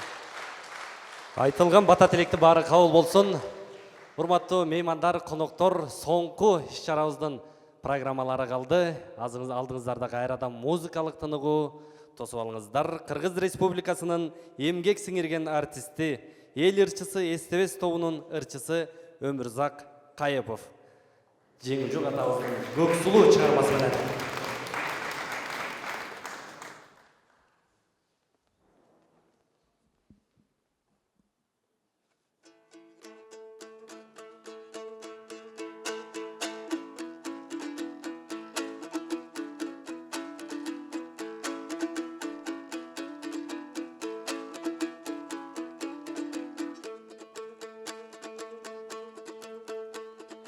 Aşıkmın sizdey perige,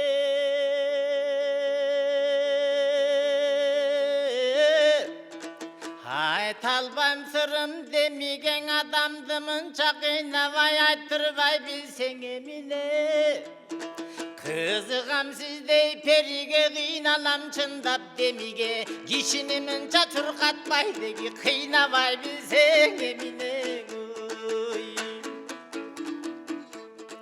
Gülgünde gülgün gümüşün, gülgünde kızdın gülüsün, güyütke düşüp жүрüşüm gülgünüm açıgım üçün.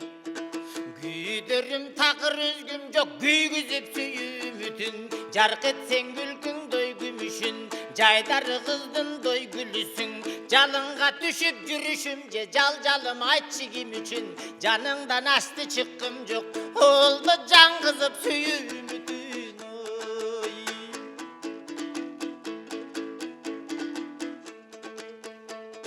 Ay yüzlü betin nur çalıp,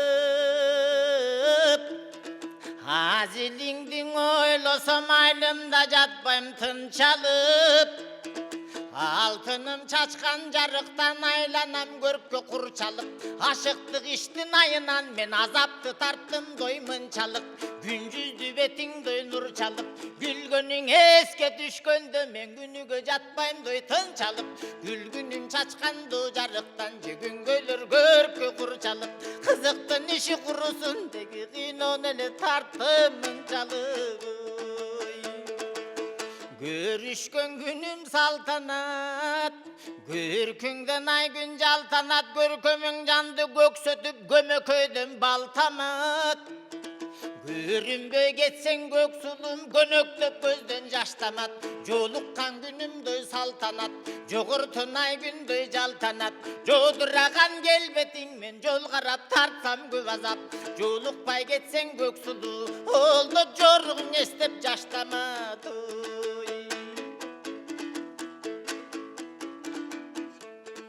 Ajarың жанды susatqın, atayın geldim uzaktan, atayın gelsem çıkpaysın sen argimdir aytkan uşaktan.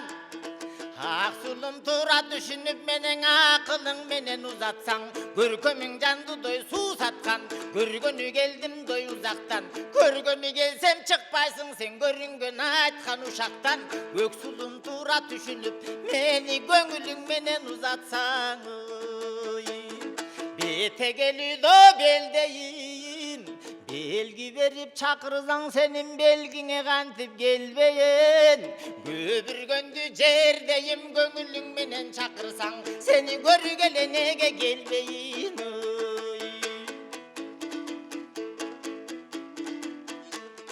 Kalkından çıksa göp sulu Kalem kaşkara çaçtuğunun kaltarı sensin gök sulu Karaca akınga kançalık aytsan hep sulu Elimden çıksa doy göp sulu Endiksiz sulu kızlardan herkesi sensin gök sulu Ençile bergendu tabiat esakılı doy töp sulu Hep de aytkan akınga jen eki günah aytsan hep sulu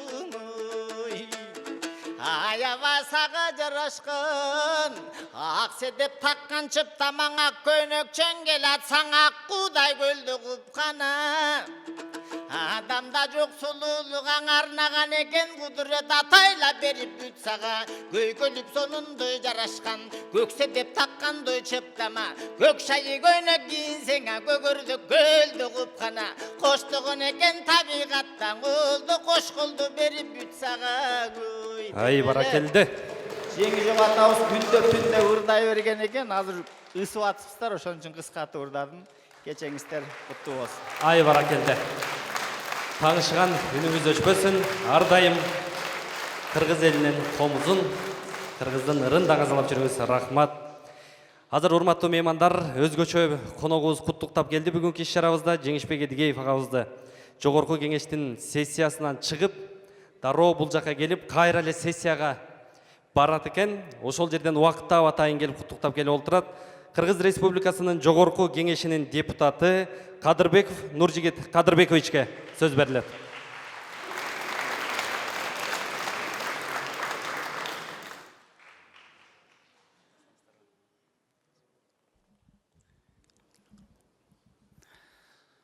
Ассаламу алейкум, урматтуу замандаштарым, мекендештерим, урматтуу Жеңишбек ага.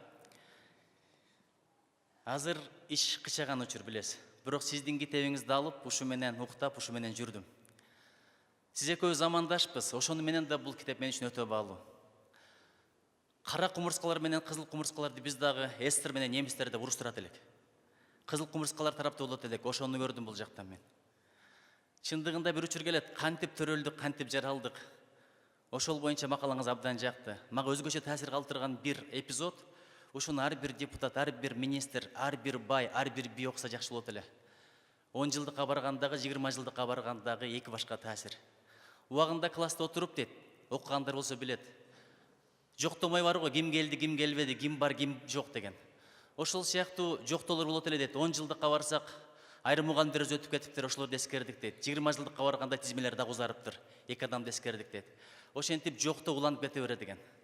Төрөлгөндөн баштап кээде акыл көбөйөт, кээде байлык көбөйөт, кээде күч көбөйөт. Бирок бир нерсе азайып кете берет экен, анын аты өмүр, анын аты убакыт. Ушул өмүрдө бирибиздин көңүлүбүздү оорутпайлычы, бирибизди капа кылбайлы, бирибизди тепсебейли. Бир адам көз өтүп кеткенден кийин бир эле арман кыласың, эмнеге көңүлүн ооруттум экен деп. Төрөлгөн ар бир билет, бирок качан өлөрүн эч ким билбейт. Мен сурайымбы, кимиңердин канча өмүргө калды, эч ким билбейт. 50 жылбы, 5 жумабы, 5 күнбү, 5 саатбы, 5 мүнөтпү, эч ким билбейт. Ошон үчүн ушул саптар мага абдан таасир этти. Өзгөчө Айнура эжекеңизге жазган эпизоддор менин дагы жаш кездеги сезимдеримди элестетти. Анткени ар бирибиз жаш болгонбуз, ар бирибиздин мектепте кумир туткан, сыйлаган, сүйгөн мугалимдерибиз болгон. Өзгөчө жаңыдан бүтүп келген жаш эжекелер. Айнура деген эжеке үйүндө жашаган экен. Мен Чыңгыз Айтматовдун Жамилясын эле элестеттим. Сиз Сейит болупсуз, ал киши Жамиля болуптур.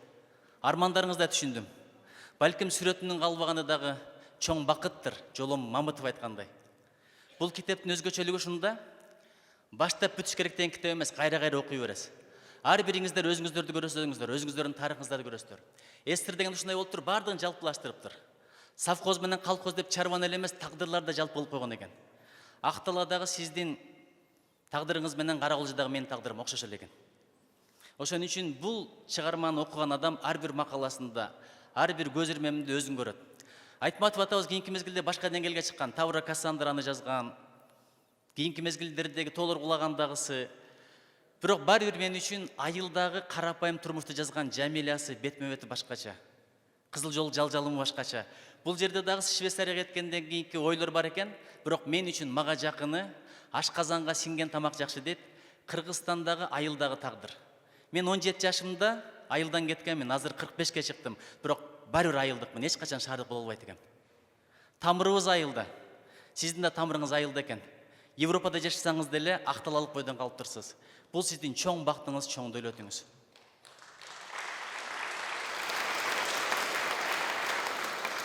Мен сизге өзгөчө ыраазымын. Чет өлкөдө жүргөндө чет элдин тилинде сүйлөп, чет өлкөлүк баалуулуктарды тутуп, адамдар өзгөрүп кетчү эле. Кыргыз экенин унутуп калчу эле. Сиз ошол жакта жүрүп, кыргыздын наркын, салтын, баркын унутпапсыз. Кыргыздын дөөлөтүн унутпапсыз. Жан дүйнөңүздүн, жүрөгүңүздүн түпкүрүндө кыргыз бойдон калып турсуз. Ушул көк тепкирдерди жоготпогонуңузга шүгүр. Баштаган ишти аягыңызга чыгарганыңызга шүгүр. Бул элибизге берген чоң казынаңыз. Адам кетет, сөз калат.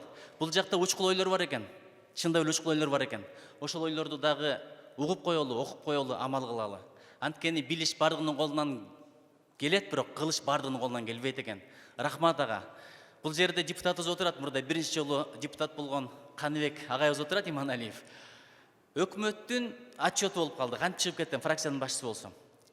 Бүттү, табулууга жазылдым 18-чи болуп. Азыр 11-чи адам сүйлөп атыптыр.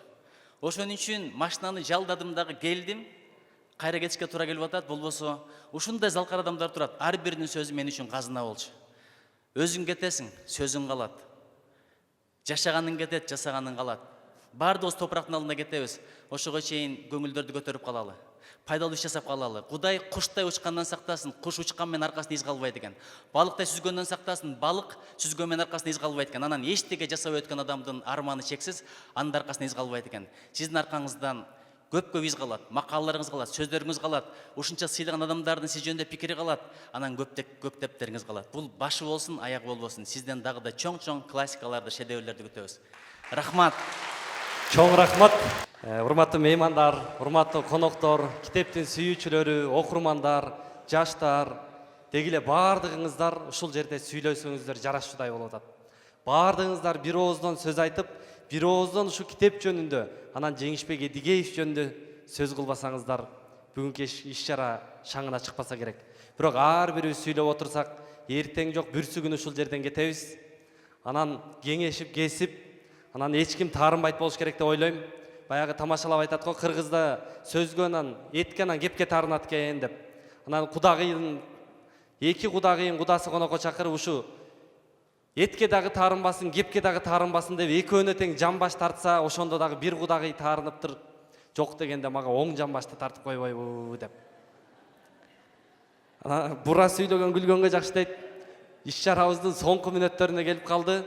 Анан туура көрсөңүздөр, иш-чарабыздын ак бата сөзү катары, каалоо сөз катары ушул жака журтубуздун аксакалдарынан чакыргым келип отурат. Кыргыз эл акыны, драматург Жакшылыков Асан агайга, Дүйшөн Керимов агайга жана манасчы Рыспай Исаков агайга сөз бермекчибиз. Келиңиздер.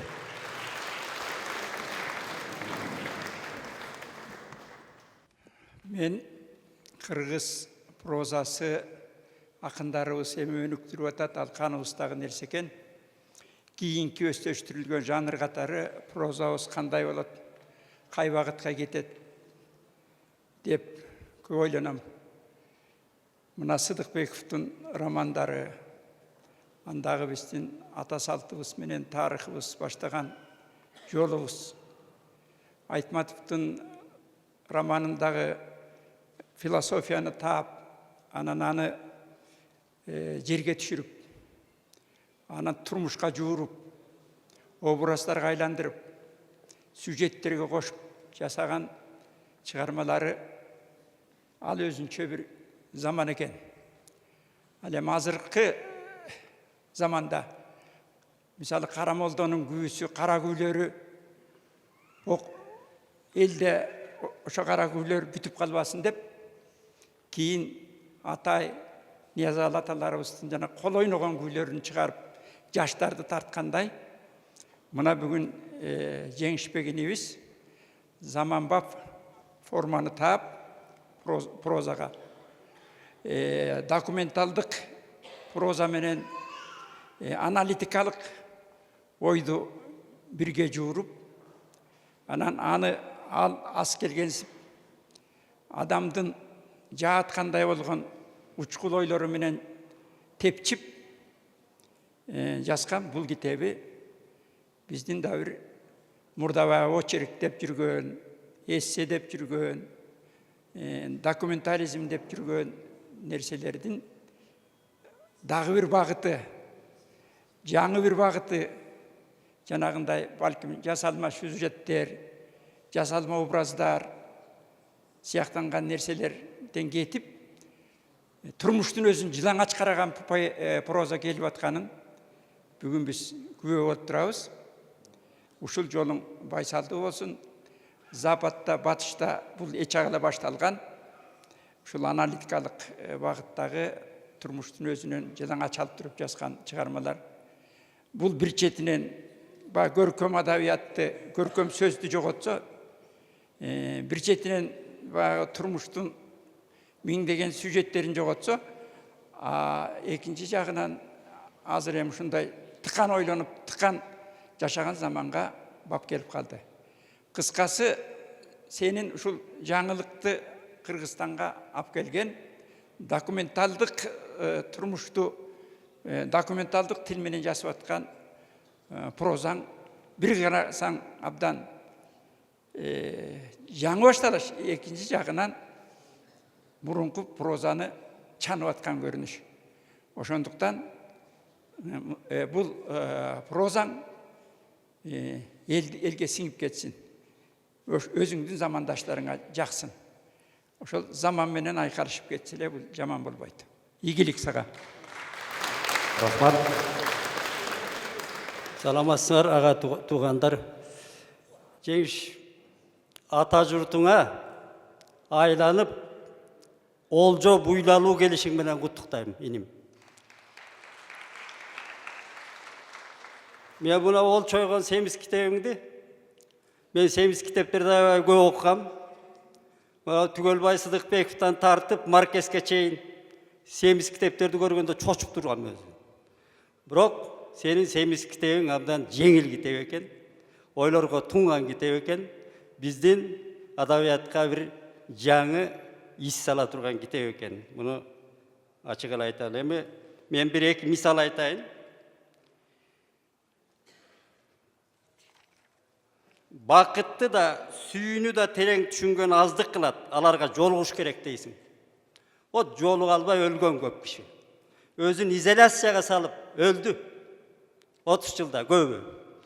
Мына өзүңдү мажбурлап, сен ошо бакытка жолугуп келип атасың. Ошол кут болсун дейм.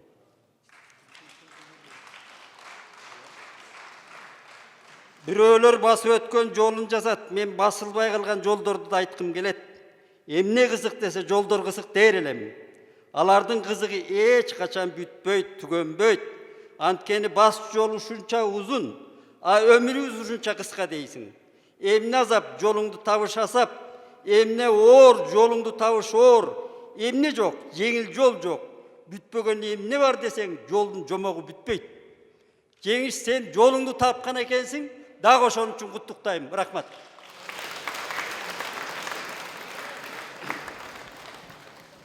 Ассаламу алейкум.